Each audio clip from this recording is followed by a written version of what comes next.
और दूसरी तरफ ये तस्वीर ढोल नगाड़ों की, क्योंकि कांग्रेस सरकार रुझानों में हरियाणा में बनाती हुई दिख गई है। बीजेपी 22 सीटों पर, कांग्रेस 54 पर। खाता अभी तक जेजेपी का खुला भी नहीं है। आईएनएलडी 3 पर आगे चल रही है। इसका मतलब ऐलानाबाद में आईएनएलडी जीत रही है। आईएनएलडी का 3-4 का ही परसेप्शन था कि उतनी सीटें ही निकाल पाएगी, लेकिन जेजेपी और आम आदमी पार्टी का खाता नहीं खुला है। कांग्रेस अपने बूते पर अब बहुत आगे बढ़ती हुई 54 सीटों पर कांग्रेस आती हुई और बीजेपी 22 पे आती हुई, चिमटती हुई 22 के ऊपर। लास्ट टाइम बीजेपी ने 40 सीटें हासिल करी थी।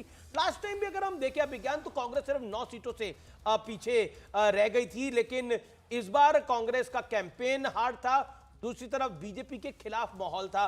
पहलवान किसान का माहौल जो बनाया गया वो बीजेपी के अगेंस्ट गया। लेकिन फिर मुख्यमंत्री पद के ऊपर हम आते हैं। राहुल गांधी जो बार बार जाति जाति जाति की बात करते हैं, दलित दलित दलित की बात करते हैं, क्या वॉक द टॉक कर पाएंगे? राहुल गांधी ने ही और कांग्रेस के कंफ्यूजन ने हुडा को सबसे ज्यादा तकलीफ दी थी, वरना पिछला चुनाव जो है वो जीत के करीब हुडा ला सकते थे। कायदे से राहुल गांधी को भूपेंद्र सिंह हुडा को मुख्यमंत्री बनाना चाहिए, उसका हक बनता है। ये अभिज्ञान पहले भी कह रहे हैं कि उनके साथ जो है वो नाइंसाफी हुई है। अच्छा, शहजाद भी हमारे साथ यहाँ मौजूद है। शहजाद, क्विक रिएक्शन, और उसके बाद वहाँ लड्डू और जलेबियां बंटना शुरू हो चुकी है। नीरज हुड्डा के घर के बाहर मौजूद है, उनका रुख करेंगे, लेकिन शहजाद जवाब दे दीजिए एक बार। रूबिका जी, मैं हैरान हूं कि जब आपने कांग्रेस और कांग्रेस के इकोसिस्टम के जो लोग बैठे हैं आपके साथ, आपने पूछा कि क्या दलित मुख्यमंत्री हो सकता है, तो उन्होंने कहा दलित नहीं, योग्य हो सकता है। मतलब वो दलितों को योग्य नहीं मानते। और पवन खेड़ा से भी जब साफ साफ पूछा गया, मतलब कि सोचिए, जो हलवा सेरेमनी में दलित ओबीसी खोजते हैं, जब मौका उनको लगता है उनके पास है, तो ना तेलंगाना में दलित सीएम, ना यहां पर कमिट करने को तैयार। इसका मतलब कि दलितों का वोट लेते ही कांग्रेस पार्टी ने फिर से वही किया जो आंबेडकर जी के साथ किया था। ये दलितों के साथ कितना बड़ा छल कपट करते हैं, इसके लिए मैं चाहता हूं कि अब कांग्रेस का जो ऑफिशियल वॉइस आएगा, उनसे कैटेगोरिकली पूछिए कि लड्डू खाने से पहले बताइए कि दलित पवन खेड़ा से बड़ा ऑफिशियल वॉइस कौन होगा? उन्होंने बोला कि आगे हम फैसला करेंगे, लेकिन फिर भी शहजाद,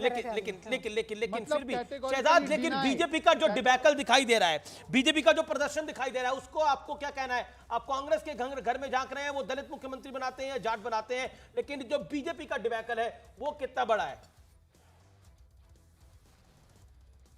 के नतीजे आने से पहले, क्योंकि 2 स्टेट में 90 सीट्स, 180 सीट्स, हमारी कुछ 60-65 सीट्स थी। अभी भी अगर आप जोड़ लेंगे तो हमारी वहीं पर पहुंच रही है 60-65।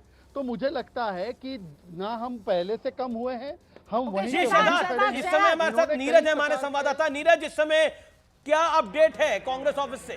कांग्रेस दफ्तर नहीं, वो हुड्डा जी के घर के बाहर खड़े हैं।